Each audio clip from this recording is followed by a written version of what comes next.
लूका का सुसमाचार अध्याय 8 वचन 23 से लेकर 25 तक मैं पढ़ती हूँ, सभी लोग ध्यान से सुनिए। पर जब नाव चल रही थी तो वह सो गया और झील पर आंधी आई और नाव पानी से भरने लगी और वे जोखिम में थे। तब उन्होंने पास आकर उसे जगाया और कहा, स्वामी स्वामी, हम नाश हुए जाते हैं। तब उसने उठकर आंधी को और पानी की लहरों को डांटा और वे थम गए और चैन हो गया। तब उसने उनसे कहा, तुम्हारा विश्वास कहाँ था? पर वे डर गए और अचंभित होकर आपस में कहने लगे, यह कौन है जो आंधी और पानी को भी आज्ञा देता है और वे उसकी मानते हैं। Hallelujah, hallelujah, hallelujah, hallelujah. मेरे प्यारे भाइयों और बहनों, यहाँ पर जो अभी घटना आपके सामने मैंने पढ़ा, इस घटना में ऐसा बताया है कि प्रभु यीशु मसीह अपने चेलों के साथ झील के उस पार जा रहा था। नाव में बैठकर वो झील के दूसरी तरफ जा रहा था और उस समय वो सो गया था उस नाव के अंदर। और उस समय ऐसा हुआ कि वहाँ पर आंधी छूटी, तूफ़ान आ गया और तूफ़ान आने के बाद वहाँ पर जो जिस नाव में वो यीशु मसीह था और उसके चेले थे, वो नाव पानी से भरने लगी और चेलों ने बहुत कोशिश किया अपने नाव को संभालने के लिए, पर उनसे कुछ हुआ नहीं। तब अंत में उन्होंने जाके प्रभु यीशु को उठाया और प्रभु यीशु को आवाज़ देकर कह रहे हैं कि स्वामी स्वामी, हम नाश हुए जा रहे हैं, हम जोखिम में हैं, हम नाश हो रहे हैं। तभी यीशु उठा और उठने के बाद उसने आंधी और पानी को धमकाया, डांटा, और बाइबल में ऐसा लिखा है उसी समय आंधी थम गई और पूरा शांत हो गया। मतलब जो तूफ़ान आया था वो तूफ़ान थम गया और पूरा चैन हो गया। और इसके बाद प्रभु यीशु ने अपने चेलों को कहा, तुम्हारा विश्वास कहाँ है? यहाँ पर ऐसा लिखा है कि तुम्हारा विश्वास कहाँ था। मतलब प्रभु यीशु को क्या कहना था? यीशु ने कहा, तुम्हारा विश्वास कहाँ था? और बाद में उसके चेले इतना डर गए थे। किस चीज़ से? पहले वो डरे थे आंधी और पानी से, जो तूफ़ान उठ रहा था उस तूफ़ान से वो डरे हुए थे। उस समय उनके दिल में डर था कि ये तूफ़ान हमें डुबा देगा, हम मर जाएंगे सब लोग। ये डर उनके दिल में था। पर जब प्रभु यीशु ने तूफ़ान को शांत किया, आंधी को शांत किया, तभी वो डर गए ये देखकर कि जिसे वो स्वामी कह रहे हैं उस स्वामी ने क्या कर दिखाया। उसने क्या किया? उसने केवल शब्दों से बोला और तूफ़ान शांत हो गया। और ये सब देखकर वो अचंभा होकर आपस में एक दूसरे को कह रहे हैं, ये है कौन कि आंधी और पानी को भी आज्ञा देता है और वो भी उसकी सुनते हैं, वो भी उसकी मानते हैं। ये है कौन? मेरे प्यारे भाई और बहनों, आज हम देखेंगे इस बात पर कि सच में प्रभु यीशु है कौन। चेलों को भी बहुत बार उलझन हो रही थी कि ये प्रभु है कौन। ये चेले कौन थे? ये तो रात और दिन प्रभु के साथ में रहने वाले लोग थे। प्रभु के साथ में उठना बैठना खाना पीना सब कुछ वो प्रभु के साथ करते थे। और इतना ही नहीं, जब प्रभु यीशु के पास कोई जन्म का अंधा आया, प्रभु यीशु ने उसको आंखें दी। तभी उनके चेलों ने देखा कि प्रभु ने कैसे जन्म के अंधे को ठीक किया, उसको कैसे आंखें दी। जन्म का बहरा प्रभु के पास आता था और प्रभु यीशु अपने शब्दों से, नहीं तो हाथ लगाकर उसे सुनने की ताकत देता था। ये प्रभु यीशु के चेलों ने देखा था। कोढ़ियों को प्रभु यीशु हाथ लगाकर ठीक करता था, ये उसके चेलों ने देखा था। इतना ही नहीं, याईर की बेटी जो 12 साल की थी और मर चुकी थी, उनके प्रभु ने, इस चेलों के प्रभु ने कैसा उस बेटी को उठाया, जीवित किया, ये उसके चेलों ने देखा था। लाजर जो चार दिन हो गए मरकर, उस लाजर को भी प्रभु यीशु ने कैसे उठाया, ये प्रभु के चेलों ने देखा था।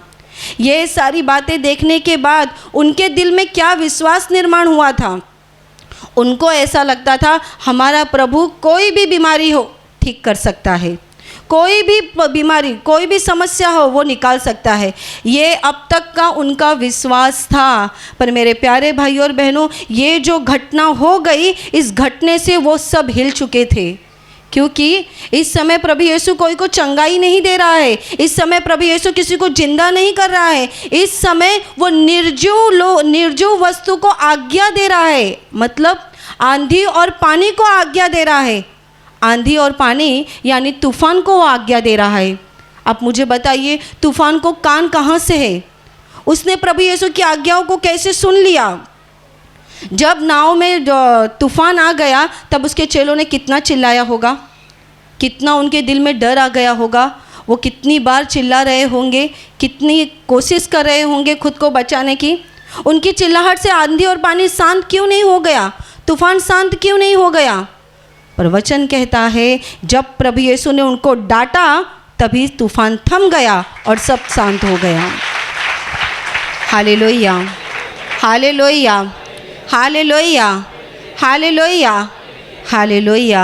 मेरे प्यारे भाई और बहनों, और इसीलिए उसके चेले आपस में कह रहे हैं, ये है कौन? हमने तो अब तक यही सोचा था कि ये चंगाई देता है, हमने तो अब तक यही सोचा था कि ये मुर्दों को जिलाता है, पर ये कौन है जो आंधी और पानी को भी आज्ञा देता है, तूफान को आज्ञा देता है, और वो तूफान भी इसकी सुन लेते हैं? उन्हें नहीं मालूम था ये उस तूफान को, ये उस आंधी और पानी को बनाने वाला उनका सृष्टिकर्ता है। मेरे प्यारे भाई और बहनों, उसको अधिकार था, अधिकार।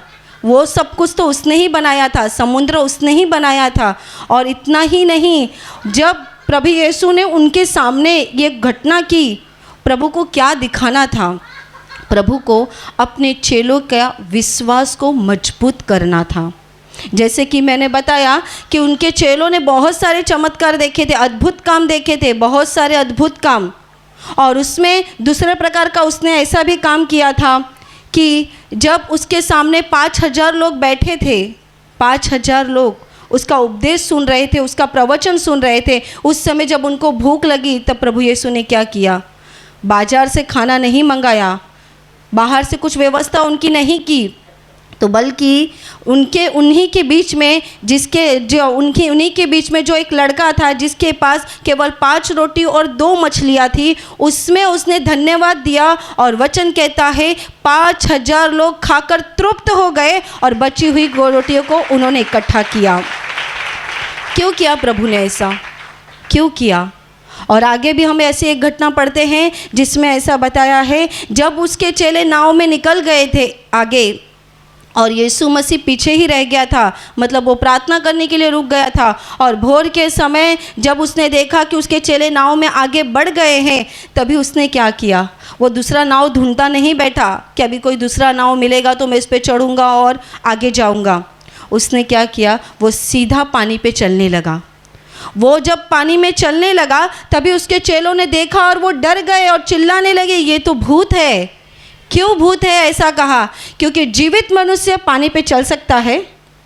आप और मैं कभी पानी में चल सकते हैं। हम पानी में पैर रखेंगे और हमारे ऊपर पानी गया तो हम डूब जाएंगे। पर पानी में जब यीशु मसीह चला तो पानी ने उसको नहीं डुबाया, बल्कि यीशु ने पानी को पकड़ के रखा और वो उस पानी पे से चला और अपने चेलों को उसने दिखा दिया कि केवल मैं अद्भुत काम करके लोगों को ठीक नहीं करता, तो बल्कि ये भी मैं कर सकता हूँ। Hallelujah, hallelujah, hallelujah, hallelujah, hallelujah. मेरे प्यारे भाई और बहनों, यीशु मसीह है कौन? उनके चेलों को भी सवाल था। जब तक प्रभु यीशु उनके साथ था, वो कुछ ना कुछ नई नई बातें उनके सामने करता था। क्यों करता था? उनके चेलों के विश्वास को बढ़ाने के लिए। मेरे प्यारे भाई और बहनों, इसीलिए तो बाइबल में ऐसा भी लिखा है, उसके अद्भुत कामों को देखकर गांव में चर्चा शुरू हो गई। ये कोई तो एलिया जो था पहले वो आ गया है। कोई कहता था ये यूहन्ना बपतिस्मा देने वाला है जिसका सर कटवा दिया गया था, अब वो फिर से जिंदा हो गया है। कोई कहता था ये कोई पुराना भविष्यवक्ता फिर से जिंदा हो गया है। जब यीशु मसीह के कानों में ये बात आ गई तभी यीशु मसीह ने अपने चेलों को पूछा कि लोग मेरे बारे में क्या कहते हैं? तभी चेलों ने बताया, कोई तुम्हें ऐसा कहता है, कोई तुम्हें ये समझता है, कोई तुम्हें वो समझता है। तब चेलों ने कहा, तुम मुझे क्या समझते हो, तुम्हारी नज़र में मैं कौन हूँ। तभी प्रभु का पहला प्रमुख चेला पतरस कहता है कि तू जीवते परमेश्वर का पुत्र मसीह है। ये सुनने के बाद मेरे प्यारे भाई और बहनों, उसने यीशु को पहचान लिया था कि वो जीवते परमेश्वर का पुत्र है, पर उसने ये नहीं पहचाना था अगर ये जीवते परमेश्वर का पुत्र प्रभु मसीह है तो ये आंधी और पानी को भी शांत कर सकता है। उनमें से किसी के मन में ख्याल नहीं आया होगा कि प्रभु तो हमारे साथ में है, अगर वो सोया हुआ है तो भी क्या हुआ, पर वो उस नाव में है जिस नाव में हम हैं। प्रभु के रहते ये नाव डूब सकती है, प्रभु के रहते वो नाव डूब सकती है, पर वो इस बात को समझ ना सके, इसीलिए वो डर गए। वो डर के पहले तो उन्होंने बहुत कोशिश की खुद को बचाने के लिए, नाव को बचाने के लिए, पर जब उनसे कुछ भी नहीं हो सका, तभी उन्होंने प्रभु को उठाया। मेरे प्यारे भाइयों और बहनों, प्रभु यीशु मसीह कौन है? ये कौन है? आपकी नज़र में वो कौन है? आज प्रभु यीशु आपको भी सवाल कर रहा है, आप प्रभु यीशु मसीह को कौन समझते हैं? केवल चंगाई देने वाला, बीमारी से छुटकारा देने वाला, दुखों से छुटकारा देने वाला, संकट से मुक्ति देने वाला, मरे हुए में से जिलाने वाला? प्रभु कौन है? मुक्तिदाता। प्रभु कौन है? शांतिदाता। प्रभु कौन है? वचन कहता है वो स्वर्ग और पृथ्वी का मालिक हमारा उद्धार करता है। वो हमारा उद्धार करता है। उद्धार करता यानी यहाँ का जीवन खत्म होने के बाद जो हमें स्वर्ग में ले सकता है, जो हमें पापों की क्षमा दे सकता है, वो और दूसरा तीसरा कोई नहीं, तो वो प्रभु यीशु मसीह है। Hallelujah, hallelujah, hallelujah.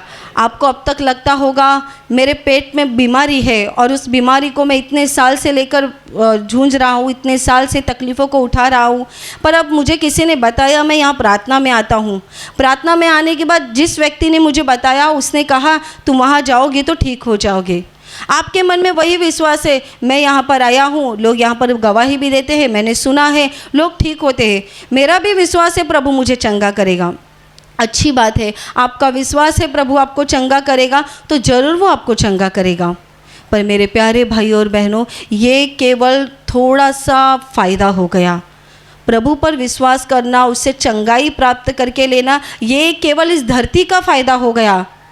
पर जो लोग सच में प्रभु यीशु को पहचानते हैं, वो लोग अपना पूरा फ़ायदा करके लेते हैं। वो पूरा फ़ायदा मतलब धरती पर तो वो यीशु पर विश्वास करते हैं, पर उनके दिल में एक सच्चा विश्वास रहता है, यहाँ का जीवन ख़त्म होने के बाद एक दिन मैं प्रभु यीशु के साथ स्वर्ग में रहूँगा, एक दिन मैं प्रभु यीशु के साथ अनंत जीवन में प्रवेश करूँगा। ये है सच्ची उसकी पहचान, सच्ची पहचान।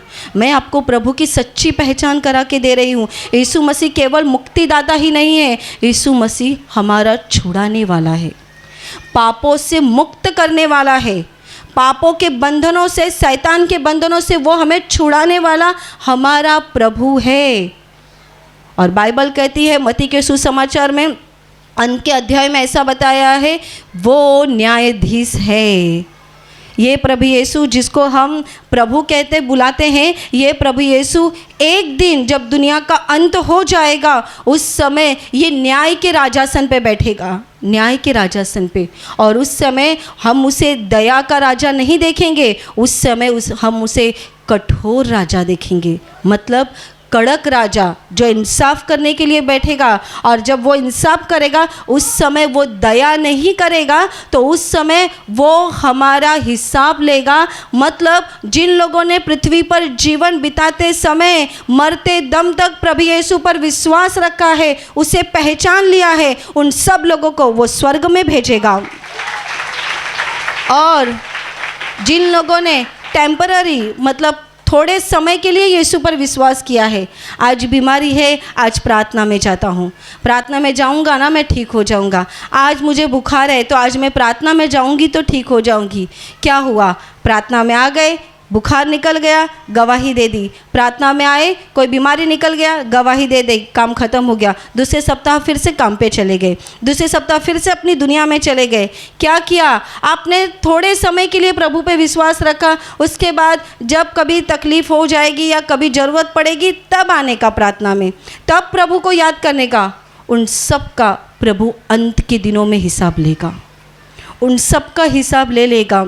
मेरे प्यारे भाई और बहनों, एक बात अच्छे से समझ लीजिए, प्रभु यीशु केवल बीमारी से छुटकारा नहीं देता, प्रभु यीशु हमारे जीवन को बदलने के लिए आया है, हमें पापों से छुटकारा देने के लिए आया है। और जितने लोग उसके क्रूस पर विश्वास करते हैं, उसके क्रूस के बलिदान पर विश्वास करते हैं, उन सबको पापों से छुड़ाकर वो अनंत जीवन में लेकर जाने के लिए आया है।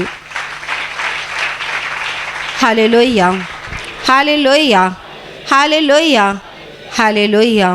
मेरे प्यारे भाई और बहनों, आज आपका विश्वास छोटा होगा ना, उसे बढ़ाइए। केवल आपकी बीमारी के लिए उसके पास मत आइए, केवल आपकी दुख मुक्ति के लिए उसके पास मत आइए, आपकी कुछ समस्या है उतने ही चीज़ों के लिए मत आइए, इसके बाहर भी वो बहुत कुछ कर सकता है। इस बात पर विश्वास रखिए, इस बात पर विश्वास रखिए। मैं आपको अपना एक अनुभव बताती हूँ। बहुत साल पहले की बात है, जब ब्रदर थे और वो उस समय ब्रदर एक व्यक्ति से मिलने के लिए आए थे। उस व्यक्ति से वो बातचीत कर रहे थे।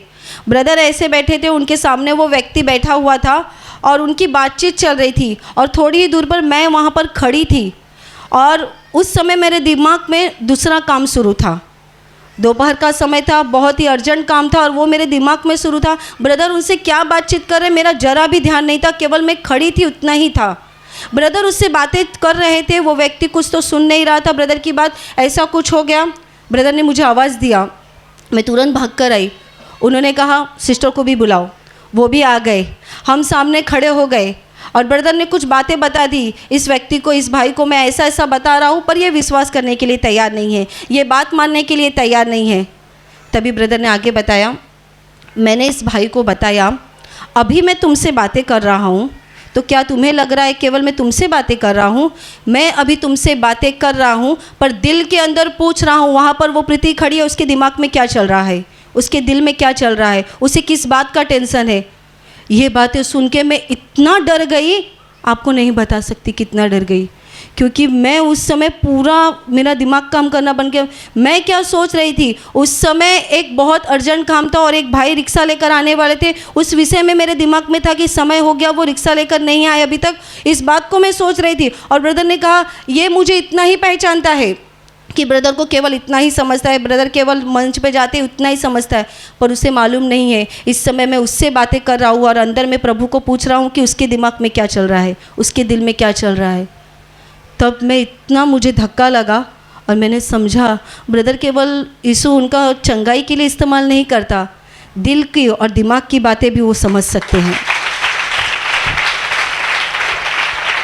Hallelujah, hallelujah, hallelujah, hallelujah. ये मेरे जीवन का सबसे बड़ा अनुभव था। आप इसमें से कितनी बातें समझ रहे हैं मुझे नहीं पता, पर मैं आपको बता दूँ उस समय मेरे दिमाग में जो चल रहा था वो मैंने किसी को नहीं बताया था, किसी को नहीं। बस मैं फ़ोन की तरफ लगातार देख रही थी, उस भाई का फ़ोन नहीं आ रहा था और मैं टेंशन में थी, क्या हो गया क्या हो गया। और ये बातें वो ब्रदर को पवित्र आत्मा बता रहा था, ये मुझे नहीं मालूम था, मेरा तो ध्यान भी नहीं था वहाँ पर। मेरे प्यारे भाई और बहनों, प्रभु क्या कर सकता है ये हम नहीं जानते, पर प्रभु सब कुछ कर सकता है, इस पर हमारा विश्वास है। वो सब कुछ कर सकता है। अभी कुछ सप्ताह पहले ही, मुझे लगता है 2 सप्ताह पहले, एक बहुत सुंदर गवाही निवासी शिविर में आ गई। ये गवाही ऐसी थी, एक बहन जो मुर्गी का धंधा करती थी, मुर्गी बेचने का धंधा करती थी, और वो धंधा करते समय उसके जहाँ पर उसने मुर्गी को रखा था, कंपाउंड बांधा था, उस कंपाउंड के चारों तरफ में तार लगा के रखा था और उस तार पर करंट आ गया था। यह बहन बताती है वहाँ पर ही एक काजू का झाड़ था, किसी तो कारण से वो वहाँ पर गई और उसने काजू को तोड़ने के लिए वो गई। जब उसने हाथ बढ़ाया तभी वो करंट उसके पेट में या कमर में कहीं तो लग गया, और उसने बताया जब वो करंट उसे लगा तभी उसके दिमाग से कुछ तो निकल गया और पैर में से कुछ तो चला गया, ऐसा उसे अनुभव हो गया। और उसी समय उसे कुछ हो गया। उसके बाद धीरे धीरे उसको चक्कर आने लगा, उसका खाना खाने पर मन उतरने लगा, उसका शरीर गलने लगा, मतलब शरीर में कमजोरी आने लगी। 5 महीना ये तकलीफ़ उसको शुरू थी। ये बहन बताती है उसके दूसरे महीने से मेरी हालत इतनी ख़राब हो गई कि मैं चलती थी तो गिर जाती थी, तोल बैठता नहीं था, बैलेंस होता नहीं था। ऐसी अवस्था में वो खड़ी भी नहीं रह सकती थी, वो केवल बैठी रहती थी। और उसको पेशाब जाना रहता था तो वो बाथरूम में नहीं जाती थी, वहाँ कुछ बर्तन रखे उसका इस्तेमाल करती थी। ये बहन बता रही है ऐसी अवस्था में मैं एकदम कमज़ोर हो चुकी थी, रात को नींद भी नहीं आती थी। और फिर उसकी किसी रिश्तेदार प्रार्थना में आती थी, उसने उसे प्रार्थना में लाने की शुरुआत की। वो प्रार्थना में आने लगी, 1 सप्ताह 2 सप्ताह वो प्रार्थना में आई, उसे प्रभु का कुछ अनुभव आ गया। अनुभव आने के बाद उसे विश्वास हो गया कि प्रभु मेरे जीवन में कुछ तो कर रहा है। और बाद में ये बहन उस रिश्तेदार के साथ शिविर में आ गई। आपको पता है जब वो शिविर में आई उसने और एक घटना बताई। करंट लगने की वजह से उसका शरीर लगातार वाइब्रेट होता था, ऐसे उसका शरीर लगातार हिलता था, उसका सर हिलता था, पूरा शरीर हिलता था। जब भी वो आ गई तभी हमने भी देखा वो कुछ तो अलग दिख रही थी और बहुत कमज़ोर दिख रही थी। और शिविर में बैठने के बाद वो उसकी समस्या वैसी थी, वो खाना नहीं खा रही थी, रात को सो नहीं रही थी, बहुत कमज़ोर हो गई थी। बाद में सिस्टर आ गए आशीर्वाद देने के लिए। आशीर्वाद देने के समय उन्होंने सिस्टर को अपनी समस्या बता दी। सिस्टर ने हाथ रख के आशीष दिया। आशीष देने के बाद वो गिर गई। गिरने के बाद ही अच्छा उसने कहा मेरे शरीर में जैसे कोई ताकत आ गई। उस समय से उसका शरीर जो लगातार हिलता था वो हिलना बंद हो गया। उसका शरीर लगातार हिलना बंद हो गया। उस दिन उसने पेट भर खाना खाया। रात को उसको नींद भी आ गई, वो खुद चलने लगी। जो साथ में आई थी वो उसको मदद करती थी चलने के लिए, पर वो खुद चलने लगी। और उसने गवाही में बहुत सुंदर तरीके से बताया है कि जब सिस्टर ने उसे आशीर्वाद दिया तब उसके शरीर में जो कुछ हुआ वो अनुभव, वो बताती है उसी समय मैं पूरी ठीक हो गई, खाने लगी, मेरा बैलेंस जो तोल जाता था, मैं गिरती थी, ऐसा कुछ नहीं होता, अभी मैं पूरी तरह से ठीक हो गई हूँ। Hallelujah, hallelujah, hallelujah, hallelujah. मेरे प्यारे भाई और बहनों, आप यीशु को कितना जानते हैं? कौन है ये यीशु मसीह? क्या दे सकता है वो आपको? वो आपको इस धरती पे केवल जीवन नहीं, इस धरती के पर जीवन ख़त्म होने के बाद आपको नया जीवन दे सकता है। और वही है, उसी के अंदर वो ताकत है, उसी के अंदर वो सामर्थ्य है जो स्वर्ग का दरवाज़ा खोल सकता है। दूसरा तीसरा कोई स्वर्ग के दरवाजे को खोल नहीं सकता, केवल प्रभु यीशु। बाइबल कहती है केवल वही एकमात्र ऐसा है जिसे सब अधिकार दिया गया है। सब अधिकार, आपके जीवन का अधिकार, मरने के बाद भी उसी को अधिकार दिया गया है। और जितने लोग उस पर विश्वास करेंगे उसे अपने जीवन में उद्धारकर्ता के रूप में स्वीकार करेंगे। उद्धारकर्ता, ध्यान रखिए, प्रभु को चंगाई दाता करके स्वीकार करना आसान बात है, पर प्रभु को उद्धारकर्ता के रूप में स्वीकार करना ये कठिन बात है। उद्धारकर्ता मतलब हमारे जीवन को उद्धार देने वाला, हमारे जीवन को बचाने वाला, हमारे जीवन को संभालने वाला। और ये कब होगा? जब हम उस पर विश्वास करेंगे तब। जब हम विश्वास करेंगे तब। नहीं तो चंगाई तो प्रभु जो पहली बार प्रार्थना में आता है उसे भी देता है चंगाई। चंगाई देना उसके लिए कोई बड़ी बात नहीं है, पर उस पर अपना पूरा जीवन निर्भर करना, उस पर भरोसा रखना, इस बात पर भरोसा रखना कि इस धरती पर मेरा जीवन ख़त्म होने के बाद मेरा भरोसा है एक दिन मैं उसके साथ स्वर्ग में जाऊंगा, क्योंकि वो स्वर्ग का राजा है, वो स्वर्ग का राजा है और वही मुझे स्वर्ग में ले लेगा। मेरे प्यारे भाई और बहनों, यीशु मसीह को पहचान लीजिए। जब उसके चेले डर गए, ये है कौन जो आंधी और पानी को भी शांत करता है? आपके जीवन में भी ये अद्भुत चमत्कार, अद्भुत काम वो कर सकता है। वो तैयार है आपके जीवन में करने के लिए, पर आपको उसे मौका देना है। आपको उसे मौका देना है। उसके अपने जीवन में उसे बुलाकर देखिए, अपने जीवन में उसको जगह देकर देखिए। जगह, अपने जीवन में उसे जगह देकर देखिए, उसे बुलाकर देखिए। मैं आपको देखिए ये शब्द इस्तेमाल करूँ, क्योंकि उसके बाद उस पर भरोसा रखना नहीं रखना ये आपके ऊपर है। आप केवल उसे चक्कर देखिए, बाइबल में ऐसा लिखा है, यहोवा कितना भला है, उसे चक्कर देखिए। मतलब केवल एक बार उसका स्वाद लेकर देखिए, उसके बाद आप ठहराइए आपको क्या करना है, आपको क्या करना है। एक बहन जो मैं आपको बताने जा रही हूँ, 2 या 3 साल पहले की बात है। ये पति पत्नी प्रार्थना में आए थे लॉकडाउन के समय, और प्रार्थना में आने के बाद उनकी पत्नी जरा भी विश्वास नहीं रखती थी प्रभु पर, और उनके पति को बहुत बड़ी चंगाई मिल गई थी। और ये चंगाई मिलने के बाद ऐसा हो गया कि उनके पति से हम बातचीत कर रहे थे, वो बोल रहे थे कि मेरा विश्वास है प्रभु यीशु पर, मेरी पत्नी जरा भी विश्वास नहीं करती। और उनकी पत्नी से बातचीत करने के बाद उन्होंने बताया कि ठीक है ना, चंगाई मिल गई ठीक है, पर मुझे कुछ इसका इतना अनुभव नहीं आ रहा। तभी हमने उनको बताया कि बहन, प्रभु यीशु पर एक बार विश्वास करके देखो, एक बार उस पर प्रार्थना करके देखो, आगे आपके ऊपर है आपको क्या करना है। आपको मालूम है क्या हो गया? प्रभु ने उस बहन के जीवन में ऐसा आशीष दिया, ऐसे अद्भुत काम किए। ये बहन प्रभु पर पूरा 100% विश्वास करने लगी, और आज के दिन तक वो प्रार्थना में आती है, प्रभु पर उसने पूरा विश्वास कर लिया है। क्या होता है, हम लोगों को केवल कहते हैं, आप एक बार करके देखिए, आगे आपके ऊपर है, विश्वास करना है नहीं करना है। वैसे ही प्रभु यीशु को एक बार पहचान कर देखिए, और पहचानने के लिए इन आँखों की हमें ज़रूरत नहीं है, पहचानने के लिए आत्मा की आँखों की ज़रूरत है। जो लोगों का दिल प्रभु पर लगा हुआ है, जो लोग सच्चे दिल से प्रभु को ढूंढ रहे हैं, सृष्टि के निर्माणकर्ता को ढूंढ रहे हैं, हमें बचाने वाला कौन है ऐसा ढूंढ रहे हैं, उन सबको प्रभु प्राप्त हो जाता है, उन सबको ही होता है। क्यों? क्योंकि वो आत्मा से प्रभु को ढूंढते हैं। आप प्रभु को ढूंढिए, उसे पहचानिए, आपको पता चल जाएगा वो प्रभु और कोई दूसरा नहीं, तो केवल प्रभु यीशु मसीह है, और वही आपको बचा सकता है। मेरे प्यारे भाई और बहनों, उस पर विश्वास कीजिए। वो केवल यहाँ का जीवन आपको नहीं देगा, यहाँ पर तो वो आपको बहुत आशीष देगा, बहुत, पर यहाँ का जीवन खत्म होने के बाद वो आपको स्वर्ग में ले लेगा, स्वर्ग के सारे आशीषों से भर देगा, वो आपका उद्धार कर देगा, क्योंकि वो मेरा और तुम्हारा उद्धार करता है। Hallelujah, hallelujah. मेरे प्यारे भाई और बहनों, अभी मैं आपके लिए प्रार्थना करने जा रही हूँ।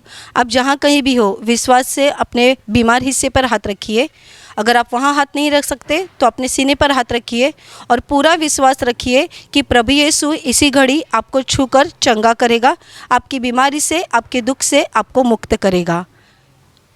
आपके शरीर की सारी बीमारियाँ इसी समय प्रभु यीशु के नाम से निकल जाए। आपके जीवन के सारे दुख प्रभु यीशु के नाम से इसी घड़ी निकल जाए। आपके शरीर में जो कुछ तकलीफ हो रही है, वो सारी तकलीफों से प्रभु यीशु आपको मुक्त करें। आपके शरीर में, आपके जीवन में होने वाली सारी तकलीफों से प्रभु यीशु आपको छुटकारा दे। आपको जो कुछ भी समस्या हो, जो कुछ बीमारी हो, उन सारी चीज़ों से प्रभु यीशु आपको बाहर निकाले। जिनको नौकरी नहीं उनको नौकरी मिले, जिनको घर नहीं उनको घर मिले, जिन्हें बच्चे नहीं उन्हें बच्चे हो जाए, जिनके जीवन में शैतानी शक्ति ने पकड़ के रखा है, उन सारे शैतानी शक्ति से प्रभु यीशु आज आपको मुक्त करे। सारे दुष्ट आत्माओं से प्रभु यीशु आपको छुटकारा दे। आपके और आपके परिवार पर प्रभु यीशु के महान आशीष आ जाए। आमीन।